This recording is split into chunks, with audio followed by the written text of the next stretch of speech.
Chronique du procès du 13 novembre 2015, c'est tous les matins en compagnie de notre chroniqueur judiciaire sur Radio J, je le disais, Michel Zerbi. Bonjour Michel. Bonjour Ilana. Alors la suite des témoignages des proches des victimes du Bataclan va se poursuivre encore cette semaine au Palais de Justice, et ce vendredi 22 octobre, encore une fois, la Cour a été impressionnée, parfois bouleversée par les récits. Vous nous racontiez vendredi déjà justement l'histoire d'Hugo par son père, Laurent Sarade, ce chercheur au Centre d'énergie atomique que vous avez rencontré. Il avait livré pour Radio J un témoignage d'une grande intelligence, dignité, sensibilité. Et ce matin, c'est une histoire d'amour brisé par la mort au Bataclan qui vous a marqué, Michel.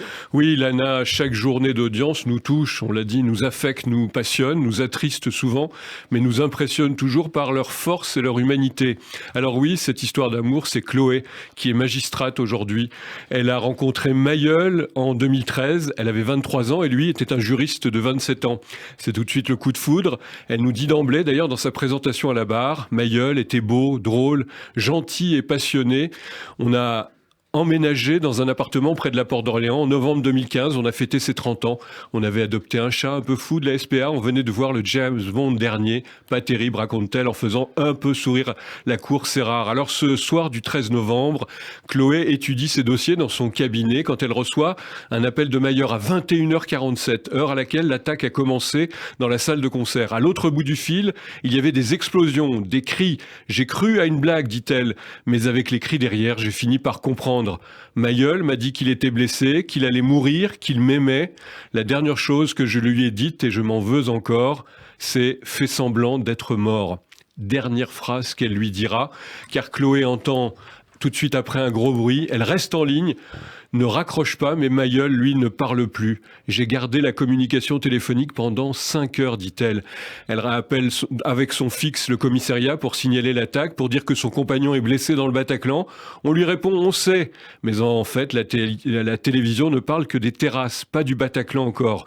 Chloé sort de son bureau, elle court chez son père, elle cherche désespérément Mailleul. D'ailleurs, ça y est, le portable s'est coupé, plus de contact avec son compagnon. Comme toutes les proches des victimes que je vous ai racontées, Chloé et la famille de Mailleul appellent les hôpitaux parisiens, lancent des appels sur les réseaux sociaux en vain. Et le samedi, encore, le nom de Mailleul ne figure pas sur la liste des morts. On m'a même dit mot pour mot, raconte justement Chloé, Mailleul vous attend à l'hôpital militaire Bégin de Saint-Mandé.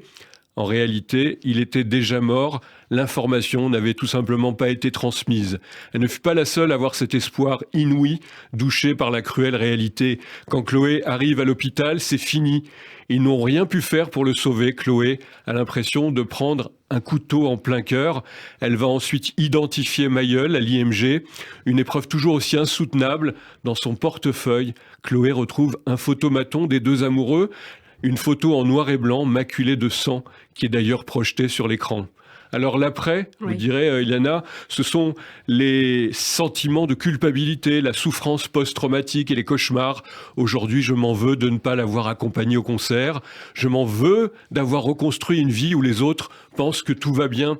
Depuis l'attentat, en fait, Chloé a repris des études pour, comme on dit, se reconstruire. Elle a fait l'École nationale de la magistrature. Je n'ai pas pu suivre les entraînements au tir ni sur les autopsies parce que je n'y arrivais pas. Le trauma. Alors, Chloé peut donner l'impression d'avoir surmonté l'épreuve, mais en fait, dit-elle, malgré tout, je me sens souvent en décalage. Quand j'imagine Mailleul tout seul, au Bataclan, se vider de son sang, j'ai envie de mourir. Cette envie, si répandue parmi les survivants et leurs proches. Elle essaye, pour finir dans la salle d'audience, on ne sait jamais, une sorte d'appel désespéré, de savoir si quelqu'un a entendu quelque chose sur son amour assassiné. Il faut dire que Chloé, qui est souvent aux audiences, entend ou lit des témoignages qui semblent décrire Mailleul. Elle pense que c'est lui. Elle espère avoir des informations sur les dernières minutes de Mailleul. Si quelqu'un a vu ou parlé à Mailleul ce soir-là, dans la zone près du Bataclan, je serais très heureuse de l'entendre, comme une sorte de bouteille à la mer. Merci beaucoup Michel Zerbi, et on continuera à suivre ces témoignages terribles au procès des attentats du 13 novembre 2015. À demain Michel.